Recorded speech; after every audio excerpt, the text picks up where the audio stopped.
So, hello and welcome back. Now, I've bought what I think is a bargain off the internet, and it was literally 4 miles from my house, and it was only £20. Now, I know some of you like those garden benches I restored about a year and a half ago. I think it was about a year and a half ago, 2 years ago. I've actually got my hands on a really nice one for £20. So let me show you what I've got. So it fit in the trailer well. Now, this garden bench is actually a really nice one. It's got lion heads on, and it's the old type cast iron, so it's proper thick. It's not one of,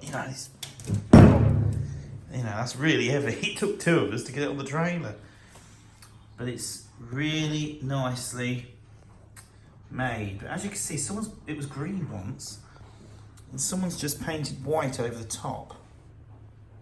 The wood seems to have been brown and blue at one point. So yeah, like I say, it's actually very good condition. Wood on it looks a lot worse than it is. But there's no damage to the cast iron at all. Now, it's all got the back brace on it. And there's some little bits down the bottom there. All there.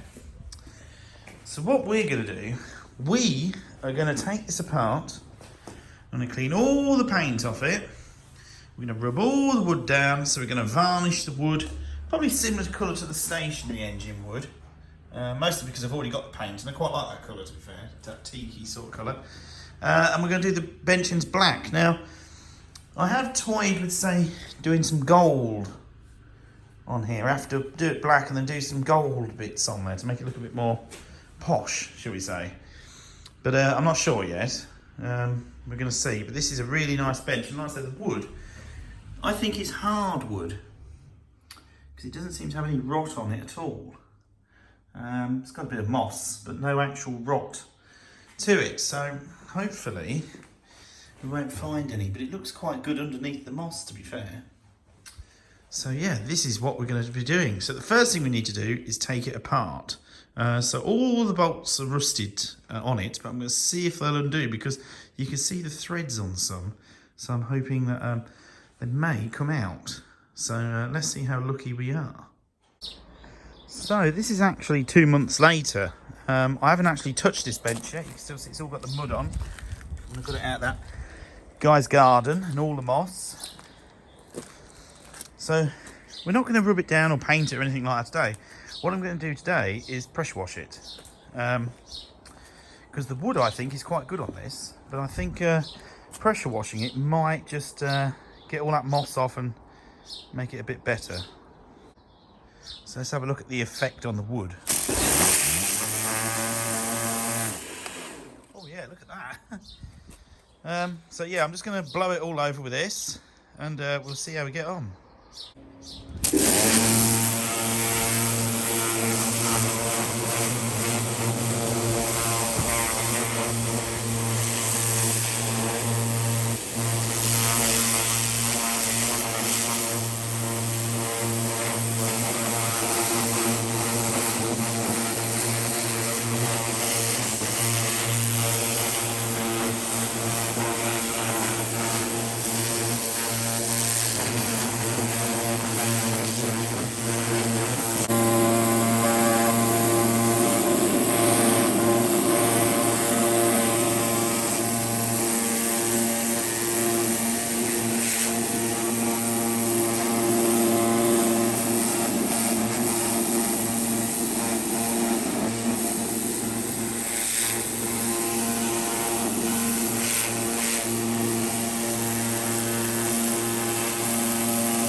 So it looks very different with a wash. Very different. Whoever put that white paint on really didn't, well, I don't think they understood they had to rub things down before you did it. So the wood actually is pretty good on it. It's going to need a bit of a sanding, obviously. Probably there's still some blue to get off. So the next job is to take it apart. So this could be interesting. So I'm going to have to clean all them bolts on the other side with a wire brush.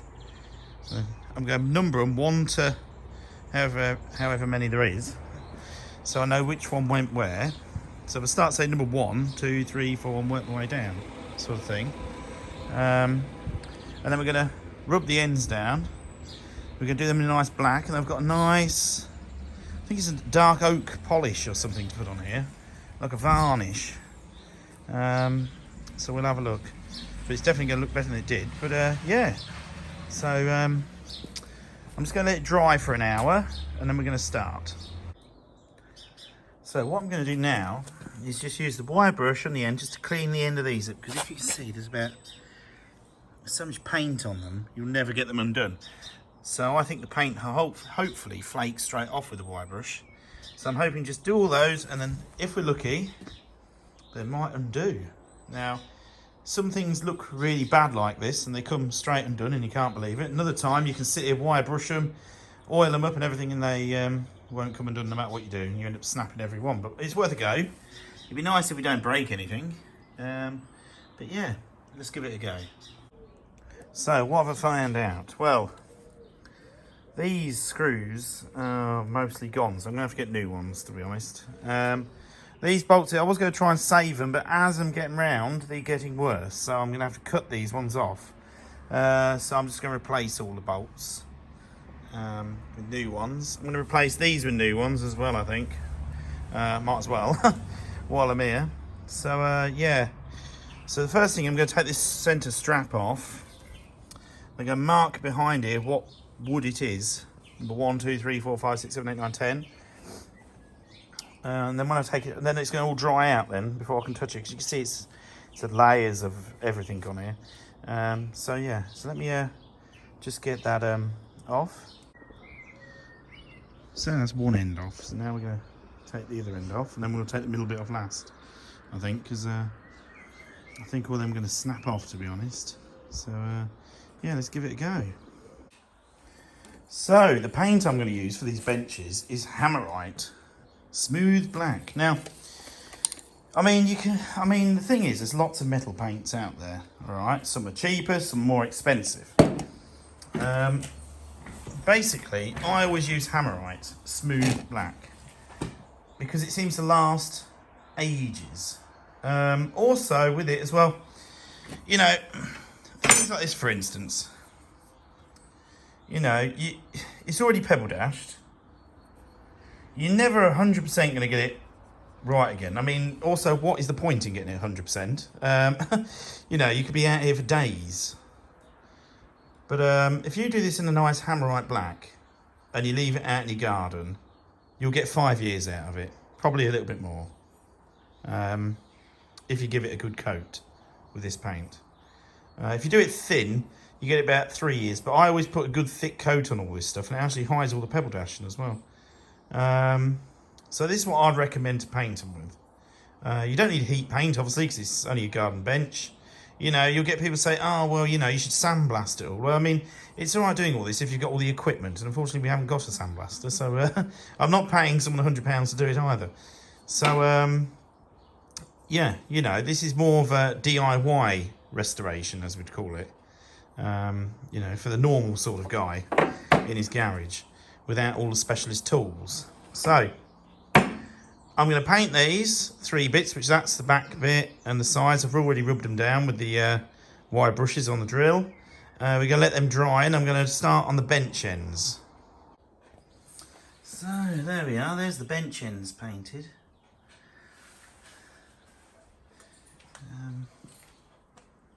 Definitely look a lot better.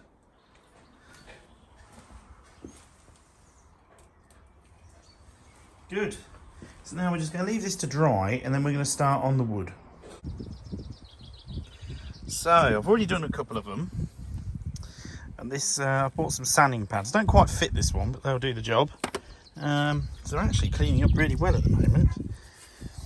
So like I say, that one's number 9. I've numbered them, but what I'm doing is, as I sand them, I just write the number 9 on the end here, because you won't see this when I put it back together again, this edge.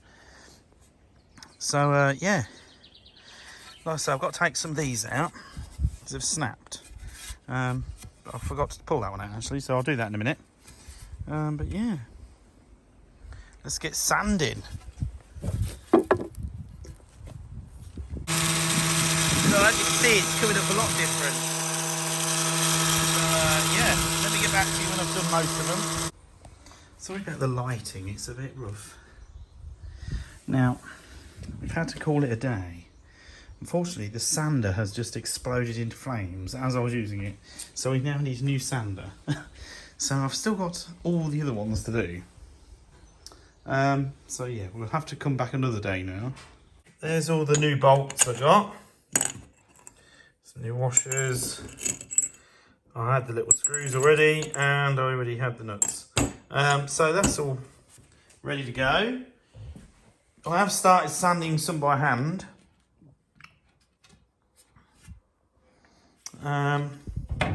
So like I said, I'm putting 3 on the end, so I know which one. So hopefully they line up perfectly when I put them back. So actually at the moment I have ordered some new equipment. So on the way I've bought a new drill, a new sander and a hoover with a bag. Roy Obi, £150 out of Argos. So that's not too bad. Dad's always had Roy Obi, and that sander was a Roy Obi. And that went on, that was over 10 years old, and that done a lot of work. I'm telling you now, I've sanded no end of things with that. To be honest, it earned its money 5 years ago. So, you know, Roy Obi tools, they're not too bad really. They're sort of like mid-range, you know. I mean, it's all right buying things like Makita and that, which are good, but it's all right if, you use them every day. Well, me, I use them every now and again, so we don't like to go too crazy. So yeah, so unfortunately that doesn't come for 2 days because there is none in stock in the whole of Lincolnshire. So my sister in Leicester, Holly, I've had it sent to her house from the Leicester store because they won't post it here for some reason. So I've had to order it from the Leicester store to deliver it to her house in Wigston. And then when she comes here at the weekend, she's bringing it here. So unfortunately, we haven't got a sander till then. I'm going to have to do it by hand. But I'm tempted just to wait until the sander comes so we can test it out. Quite excited about that. So yeah, this Roy Obi should be quite good. It comes with a bag and everything, yeah. We'll have a look when it comes. But yeah, it's nice to have a drill. I didn't tell you about the drill, did I? Let me show you what happened to the drill. So these things have made their way to the scrap pile. So this drill, for the Black & Decker, that drill, I paid £1 for it about 12 years ago, and it's only just died this year. So that is not bad for £1 off a car boot sale. Now, the other drill that I had was this one. I think it was a Challenge originally. Now, this drill has been broken ever since I had it. So if I show you. Oh. I don't think it's meant to do that, obviously. So, yeah, that's always done that, but it's got worse. So that's knackered as well. So, like I said, I've decided to get myself a cordless drill. Nice battery one. So technically, I've got a drill the same as that one. I say Dad's had loads of Roy Obi things. I've actually got the newer hoover coming on that one. Well, these tools have lasted years, and like I said, the sander done a hell of a lot of work. Plus, Dad has the better batteries. I think they're old as well. 2014. And they're still good batteries, they are. They still last a long, long time. So this is part of the reason why I've gone for the Roy Obi. I can't even say it now. The Roy Obi, yeah. They look pretty good and they do keep going. I mean, Dad's never had no problems with them at all. It's sort of like mid-range, I think. So, yeah. I mean, I must admit, I know your Makitas and things like that are really good. And your Hitachi's and stuff like that. But it's all right if you use them all the time and, you're using them every day. I'd have the dearer stuff. But when you just use them at a weekend or to do odd jobs with, it's not worth spending that kind of money on. You want sort of mid-range and then you're all right. But yeah. So let me show you how we're getting on with the bench. So these are dried really nice, look at that. Very nice. Very glamorous. So, the new tools arrived. So I'm actually already used these. I have used this lot, by the way. So, Nice, look at the colour. It's awesome, isn't it? This is very good. Very good sander. And I got the Hoover, which I've tried out already. I had to Hoover myself because there was that much dust on the floor, as you can see, still there. And I've done them all. Look at those. Lovely, hey? Lovely. So they're all ready to varnish. Those two are done. So yeah, very happy with the tools. And now what we're going to do is we're going to varnish all of these, let them dry, and then we can start putting it back together again. So there we go. So now we've got to let everything dry, and then we can start putting it all back together again. So that's going to be quite fun. So we've got all the new bolts and that, so this is going to be good. Nice and easy. So these are all dry now. Look how good they look. Yeah, so that's still a little bit wet. Unfortunately, Mum knocked it over and scratched it all down one side, so I've had to repaint it. I've just put this bit on here. Now what I'm going to do is I'm going to put the first slat on, the last slat on, and the middle slat on, the one that goes across here. And then hopefully that end's dry by then. I'm going to put that end on. And then we're going to put the back brace on. And then we're going to just put the ones in the middle, theoretically. And hopefully not scratch or damage any of it. So let's see how we get on. So like I say, I have numbered all these. So number 1 is actually the bottom one. And it goes all the way up to number 12. So yeah. This is, I personally find, as I'm keeping the same wood, I think this is the easier way to do it. So let's get number 1. There it is. So we are getting there. I've still not connected those braces up, and obviously the back brace. So I'm just going to put the last slats in, and then we're going to square it up, and then I'm going to tighten it up a bit and start finishing it, if that makes sense. So yeah, 3 more to go. So there it is. So look, I've got the back brace on. So what it was, some of these snapped off, so I've just moved this a little bit more, only about half a centimetre over, and then drilled fresh holes. Because I think it gives it more, it makes it a lot more sturdy. So it's fairly sturdy, this bench. It's actually the best one I've ever done, I think. So let's put it outside and have a look at it. So there we go. It's a little bit dusty in places. I don't think it's too bad. The black's really, it don't show it up very well on the camera, but the black is really detailed. The paint really shows it up.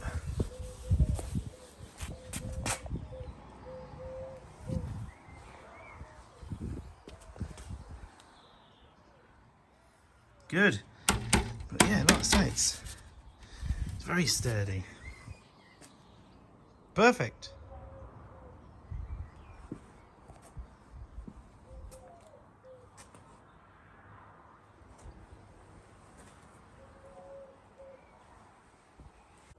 So this is what I used on the wood. Ronseal. Now this stuff's quite good. You know, some people varnish with yacht varnish and all that sort of thing. I like to use this kind of thing myself. I don't think it really matters, to be honest with you. You know, some people say, oh yeah, you want to varnish it, and some people say you do, some people say you don't, so I don't know. We just do it how we like to do it. So that's what I used for the wood, and this is what I used for the metal. So Hammerite Smooth Black. So this is really good. I quite like this. To do a bench of that size, you really want a couple of these tins, to be honest, if you want to give it a real good, nice coat of Hammerite. Now, there's a couple of benches, I don't know if you can see them, they're just out there, near the penguin. Look, there he is, look at that. I'll give them that for Mother's Day. The penguin. Everyone likes Wallace and Gromit. McFeathers or something his name is. So I painted those benches in a previous video about 2-3 years ago, and they're still not rusted. Okay, so that's pretty good. And they're out all year round, and they haven't rusted. So this paint is very good, very good. So that's it for me. Thank you for watching. Hopefully you enjoyed that. And I'll be back very soon when we manage to buy more goodies like this off Facebook or eBay. But yeah, so generally this bench cost me about, I think it was about 30, 35, 40 pounds to fix up, which wasn't too bad. I paid £20 for the bench, so bargain, really. So yeah, so that's it. Thank you for watching, and I'll see you all very soon with a new video.